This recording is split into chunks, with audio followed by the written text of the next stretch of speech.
You know what you do when you run into a bear? You do what I did.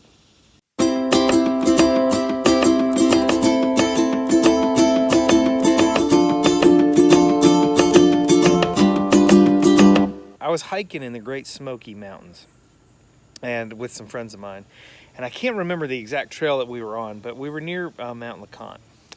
And we were hiking and having a good time, and some people came running past us. We're like, whoa, whoa, whoa, what's the rush? Why are y'all running?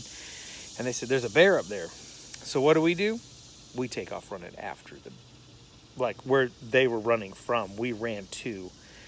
Because, of course, we wanted to see a bear. And so we go up kind of to the area. We see some other people coming down. They're like, be careful, there's a bear up there. And I'm like, what are you talking about? And they were like, well, there's a bear up there, and we were having a picnic, and it kind of came down off the rocks and interrupted our picnic. And I went, ooh, cool. I want to go check out this bear. And so I went up there, got a little further, saw where the picnic stuff was. And, there's kind of a creek that comes down, and then there's rocks all around the area, big clusters of rocks kind of all around. And we were kind of climbing up on the rocks. And then I noticed where their picnic stuff was. I saw their little picnic area. I saw food. I saw a backpack. And I saw, just stuff. Well, get up there.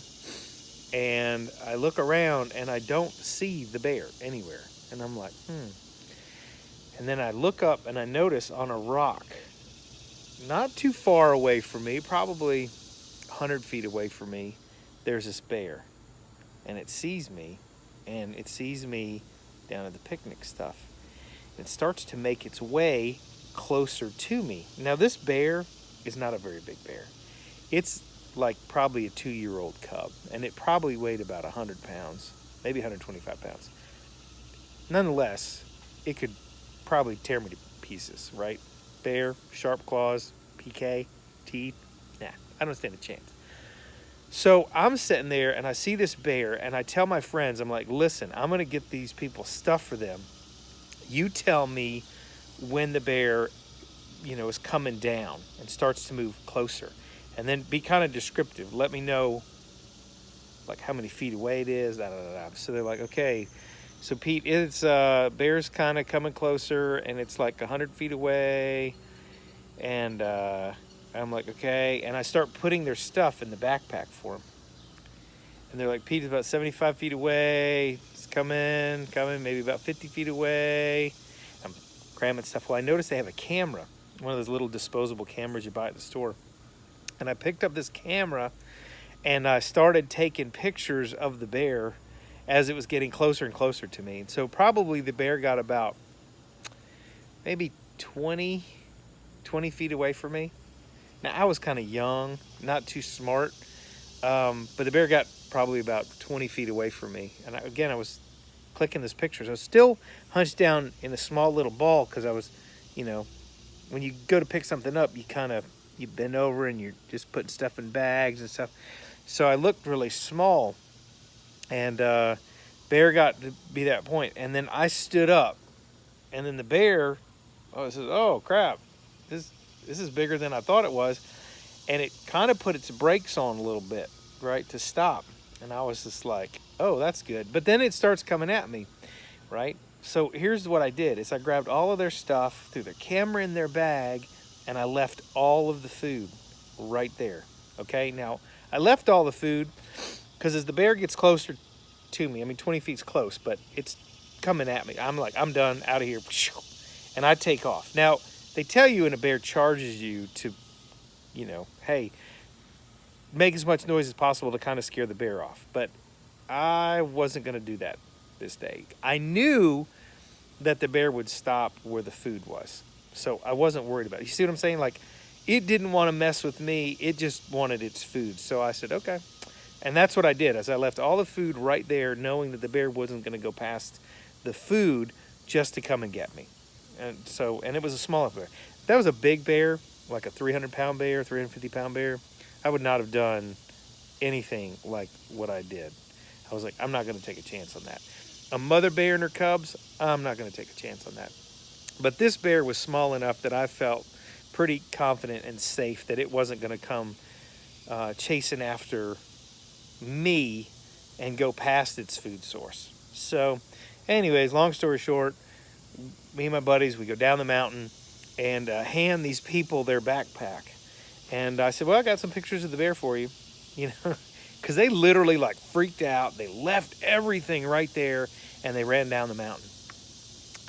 But they were waiting. I told them, I said, when we first started going up there with the bear, I said, I'll go get your backpack for you. So that's one of the reasons, and that was the second group that passed us. The first group that passed us, they kept going. But the second group that we ran into, they were like, well, be careful because there's a bear up there. We were picnicking. Those are the people I brought that backpack back down to. So just keep that in mind, that in Great Smoky Mountains, there are a lot of bears in a lot of different places up there. And then I found out just the other day, I was kind of mad. Well, I was reading, made me think about this story was that there was a bear in Gatlinburg that came to a restaurant to eat some pizza, right? And it climbed over the railing, and then people were all getting mad because they didn't scare the bear away. But I'm like, you know what? They'll relocate that cub to another part of the Smoky Mountains and get it away from people, because you don't want to feed bears. They get used to people too much, and then people can get hurt. And I've seen some stupid people around bears. Like, they'll have a little dog that's barking around a bear, or they'll have a kid around. And I'm like, you know, it's a wild animal. You don't know what it's going to do. I had a feeling that I was doing the right thing at the moment, and I was fortunate. You know, I lived to tell a story. I didn't get messed up by a bear. But there are countless bear stories out there. So you just got to be careful. I mean, you wouldn't do that with a raccoon necessarily, right? Because, you know, they can mess you up too, right? Charge at you, you scream. Heck, I've seen people scream over a freaking squirrel, you know, and we're talking a bear, you know. So it's one of those things that you need to be careful with that. But what I was getting at is I was in the mountains last week, and one of my favorite hiking places is Graveyard Fields, which is right off the Blue Ridge Parkway when you do backpacking. And I've backpacked there and camped there, oh my gosh, so many times.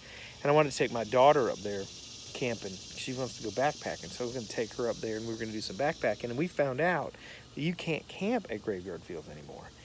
And I asked the ranger at Pisgah, I said, why not? Why can't you camp there? And they said, well, there's a ton of blueberry bushes up there, and that's a bear's main source of food in that area. And they are all over the place. People don't put food in containers when they sleep at night, and then the bears come into their camp, tear them up, scare them to death, and they complain, so somebody's going to get hurt. So I said, well, how long is it going to be closed? And they said pretty much indefinitely. And I'm like, really? So people weren't smart around bears, and it kind of messed it up for everybody. But anyhow, that's a bear story. I got a lot of other bear stories that I'll share as well. Some even in Alaska. Listen, I got to run. I got to do some work. You guys have a great day. But listen, be safe out there, you know, from the wildlife like squirrels and bears.